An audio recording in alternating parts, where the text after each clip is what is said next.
Hello Pioneers, today is Wednesday, December 11th. My name is Kylie Bradshaw. And I'm Abby Curry, and this is your weekly premiere of the press.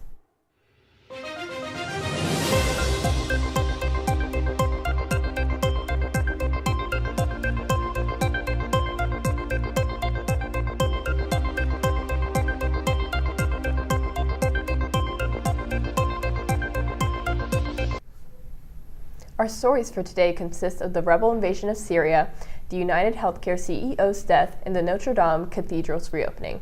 But first, Lauren is going to take a deeper look into the 83rd anniversary of the attacks on Pearl Harbor. Lauren? Thanks, Abby. This past Saturday, many people remembered and mourned the loss of over 2,400 Americans whose lives were taken just 83 years ago in one of the largest attacks carried out on American soil. In the midst of World War II, on December 7, 1941, the Japanese Empire would strike a U.S. naval base known as Pearl Harbor, located on the island of Oahu in Hawaii. The attack came without warning, leaving many American troops unprepared. As a result, the attacks on Pearl Harbor destroyed nearly 300 U.S. aircrafts, 19 warships, and killed 2,341 American service members. Following the attack, President Franklin D. Roosevelt called December 7th a, quote, date in which will live in infamy, end quote. Today, we remember the lives lost during the attacks on Pearl Harbor, and we recognize this attack as the beginning of U.S. involvement in World War II. That's all from me. Now Connor takes a look into what the U.S. government will look like now that Republicans have taken full control of the legislative, executive, and judicial branches. That Donald Trump will become the 47th President of the United States. Donald Trump has been elected president. Donald Trump has won the presidency. On the early morning of Wednesday, November 6th, it was officially decided that Donald Trump and the Republican Party had won the presidential race with 312 electoral votes, defeating the Democratic Party, who had secured 226 votes. This election was a historical election, with Republicans achieving full control of the federal government for the upcoming term. This means Republicans now hold the presidency, a majority in the Senate, and a majority in the House of Representatives, giving them the ability to govern without significant opposition from the Democrats. Now, here's Olentangy Orange High School's very own AP Government and Politics teacher, Mr. Carmichael, explaining what U.S. citizens can expect with full control of the government from the Republican Party. So we refer having control of the different branches and chambers of government as unified. The advantage of unified government is that the chamber leaders can help you pass your legislative agenda. They're sympathetic to you. And so in that respect, it's much easier to pass legislation as compared to what we typically have had over the last 20 years, which is divided government, where you have one political party control one chamber or one branch of the government. So President-elect Trump's not going to have that hurdle to overcome. The other advantage that he does have as well is the support of a Supreme Court.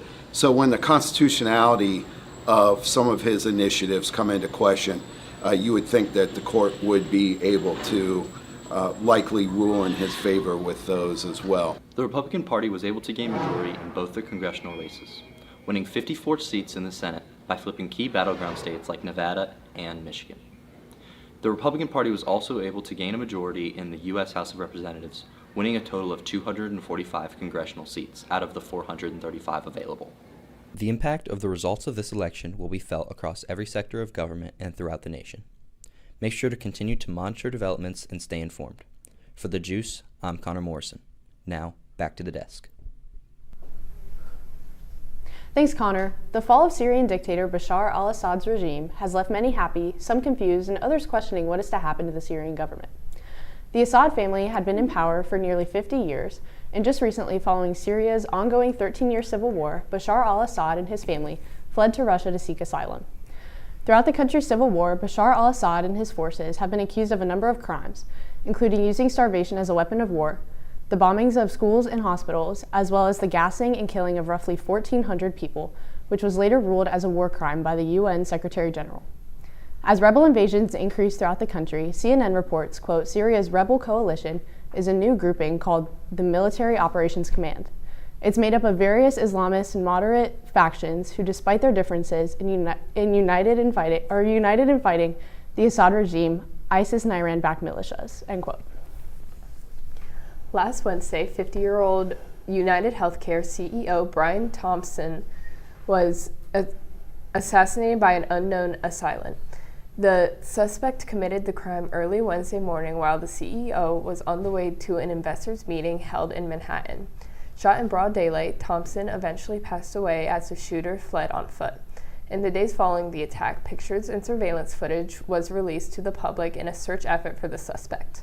At the time of the attack, the suspect can be seen wearing a face covering and using a firearm with a silencer. On Monday, the suspect's evasion ended when he was caught at a McDonald's in Altoona, Pennsylvania, after employees recognized him from the images and videos released to the public.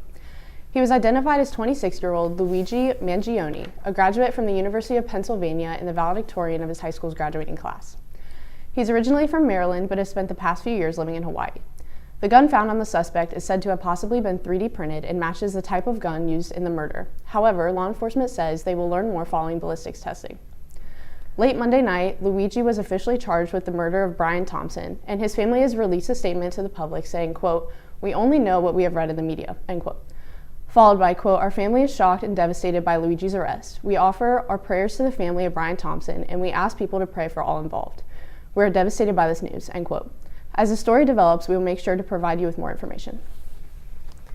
The Notre Dame Cathedral reopened to the public on Saturday after years of meticulous renovations following a fire it suffered in 2019.